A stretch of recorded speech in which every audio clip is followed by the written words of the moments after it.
আল্লাহও দেখবেন তাদের পরীক্ষা বেশি নেয়, সৃষ্টিকর্তাও যদি বলেন তাদের পরীক্ষাটা কিন্তু একটু বেশি নেয়। দেখে যে ওর ধৈর্যের ক্ষমতাটা কত বেশি, তারপরে ধৈর্য ক্ষমতার উপর ভিত্তি করে কিন্তু আল্লাহ পরীক্ষার পরে একটা আরো বড় পুরস্কার কিন্তু দেয়। আপনারা আমার কার্যক্রমগুলো জানেন যে বিগত দিনে কিন্তু পাঁচবিবিতে যখন কোরআনের প্রতি এবং ধর্মের প্রতি কথা বলতে অনেকে ভয় পেত, বিগত দিনে যে কোরআন নিয়ে কথা বলবো, ধর্ম নিয়ে কথা বলবো, বিভিন্ন বাধ্যবাধকতা ছিল, কিন্তু তখন কিন্তু আমরা এই যে আজকে অনেক অনেক লোক দেখতেছি ধর্মপ্রাণ, অনেকে আজকে ধর্ম নিয়ে অনেক কিছু করতেছে, সেই সময় কিন্তু কাউকে আমরা আগাতে দেখিনি। সেই সময় কিন্তু আমি যখন কোরআন তিলাওয়াত প্রতিযোগিতা দিয়েছিলাম, তখনও কিন্তু আমিও অনেক দিক থেকে সহযোগিতা পাওয়ার বদলে আমি আরো অসহযোগিতা পেয়েছি। আমার পাশে কিন্তু তখন আমি কাউকে দাঁড়াতে দেখিনি যে ধর্মপ্রাণ মানুষ কেউ এসে আমার পাশে দাঁড়ায় বলুক যে না আপনি কোরআন তিলাওয়াত প্রতিযোগিতার মতো এত বড় একটা প্রতিযোগিতা দিতে চাচ্ছেন। আমাদের মুসলমান ধর্মের তো কোরআনের উপরে কিছু নাই, কোরআন তো সর্বোচ্চ।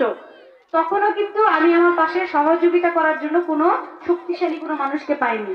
কিন্তু আজকে 5ই আগস্টের পরে অনেক মানুষ অনেক রকম নেতা হয়ে গেছে। তো সেই জায়গা থেকে সবার প্রতি সম্মান রাখি, শ্রদ্ধাবোধ রাখি, এবং আপনারা একটু মিলাই দেখবেন যে যখন কথা বলার মতো কেউ ছিল না, এই ছোট্ট একটা মেয়ে কিন্তু একাই ঘুরে ঘুরে ঘুরে ঘুরে সব জায়গায় কথা বলতো, একাই তার জায়গা থেকে চেষ্টা করতো মানুষের জন্য করার। আজকে 5ই আগস্টের পরে আমাদের নেতার কোনো অভাব নাই। নানাবিধ নানা জায়গায় গেলে সব ছোট ছোট নেতারা অনেক বড় বড় নেতা হয়ে গেছে আজকে সবাই। তো আমি সকলের প্রতি শ্রদ্ধা রাখি, তারপরেও রেখে আমি বলতে চাই যে আমাদের উচিত যদি কেউ ভালো কাজ করতে চায়, সে আমার শত্রু যদি হয়, পাশে বাসায় ধরেন আপনার সাথে কারো তো সেই মানুষটা হয়তো 100টা মানুষকে ফ্রিতে খাওয়াতে যাচ্ছে, এতিমখানা বাচ্চাদেরকে, এমনি তার যতই ক্ষতি করেন না কেন, এই বিষয়টাতে কি তার কোনো ক্ষতি করা যাবে? যাবে না, কিন্তু এটা ভালো কাজ, ভালো কাজে সহযোগিতা করতে হবে। সে যদি আমার শত্রুও হয়, তারপরেও ভালো কাজে তার পাশে আমাকে দাঁড়াতে হবে। আর আমার বন্ধুও যদি খারাপ কাজ করে, আমার নৈতিক দায়িত্ব কিন্তু আমার বন্ধুকে আটকানো। তো সেই জায়গা থেকে আমি সবসময় আপনাদের জন্য ভালো কাজ করার চেষ্টা করি। বিগত দিনে আমি উপজেলা চেয়ারম্যান হওয়ার পরে আপনারা সকলেই জানেন আমি মাত্র 1 মাস 17 দিন সময় পেয়েছি।